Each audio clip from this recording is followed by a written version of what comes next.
बर'आ खौसे होननानै मानो बुङो? बर' अट'नमास काउन्सिलाव फान्ड फैनांगौ। বিভিন্ন জাতীয় সমস্যা दं बेफोरनि गेजेराव आरो मेन समस्याया जादों जोंनि दैबानानि समस्या। बर'नोनो भट होगोन बर'आ बे 100% सियर। लकसभा बिसायख'थिनि बारा हादर नाङैनो जेरावबो बारनो हमदों। बेबादिनो राजखान्थियारि हानजाफ्रा गावबा गावनि हानजाखौ गोख्रों खालामनो नाजानायजों लोगोसे फोसावदिंनायखौ गोख्रों खालामबोदों। गुबुन फारसेथिं बिसायख'थिनि थाखाय राजखान्थियारि हानजानि बिजाथिफोरा गावबा गावनि नमिनेशन बिलाइखौ गथायजेनबाय। बे बिथिङाव राजखान्थियारि हानजानि बिजाथिजों लोगोसे उदां बिजाथिफोराबो उन जानानै थायाखै। 27 मार्च बुधबारखालि आसामनि खायसे बियाबाव गोबां बिजाथिफोरा गावबा गावनि नमिनेशन बिलाइखौ गथायजेनबाय। मख'जाथाव बाथ्रादि धेमाजि जिल्ला सिंनि सिलाफोथार हालामनि बिक्रम रामसियारिया लखिमपुर लकसभा बियाबनिफ्राय उदां बिजाथि महरै गावनि नमिनेशन बिलाइखौ गथायो।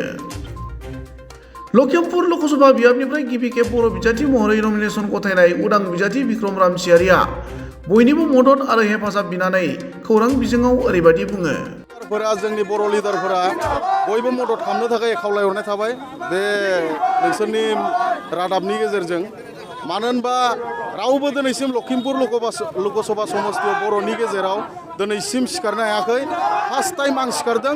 बेनिखायनो जेसेबां बर' लिडार दं, बर' सुबुं दं, बर' जोहोलावफोर दं, बर' लाइमोनफोर दं, बयबो जेन हेफाजाब होनो थाखाय आं गुरै खावलायहरो।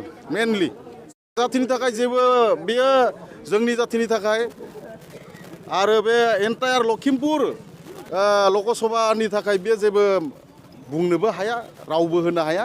आं इसु दं दिनै मिसिं अट'नमास काउन्सिला 60 जानांगौ, बर' अट'नमास काउन्सिलाव फान्ड फैनांगौ, सनवाल अट'नमास काउन्सिल बेफोरबायदिनो বিভিন্ন জাতীয় সমস্যা दं बेफोरनि गेजेराव आरो मेन समस्याया जादों जोंनि दैबानानि समस्या। बेनि सोमोन्दै जोङो गोख्रोङै दिल्लीयाव जोङो माथो होनांगोन, राव होनांगोन। बेनो आरो समस्या, मेरला समस्या दं आरो। बर'नि ओंखारदों बर'आ खौसे होननानै मानो बुङो जुदि फोथायनो हायाबा? आं बर' ओंखारदों, बर'आ खौसे दं होनना आं सानो। बेनिखायनो बर' फिसा ओंखारदों, बर'नोनो भट होगोन बर'आ बे 100% सियर। जेसेबां लिडारनि खोथा बोलाया बेनो आरो खोथाया। रिकुवेस्ट खालामदों बर' लिडारफोरखौ आंखौ हेफाजाब होनो थाखाय। मानो होनबा आंबो बर' फिसा। बेनि थाखाय बयखौबो खावलायो जे बर' भटखौ जेन जाहाथे माने बिजेपिया मोना, आंनो मोनो, बेखौ खावलायनो थाखाय जेसेबां लिडार दं आं गुरै खावलायहरो माने।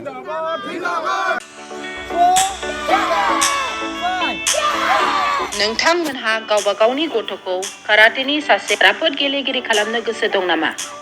हादरसायारि, हादरारि, हादर गेजेरारि थाखोसिम गेलेग्रा खालामनो गोसो दंब्ला नोंथाङा गोबाव दा खालामसै। सासे राफोद रोंखा-राखा काराटे गेलेगिरि खालामनो थाखाय नोंथाङा जानजि खाफ्रादो आरो मुं थिसनहैदो गलामगुरि काराटे एकाडेमियाव। रोखा खौरांनि थाखाय 8720903713 मबाइल नम्बराव कन्टेक्ट खालामनो हागोन।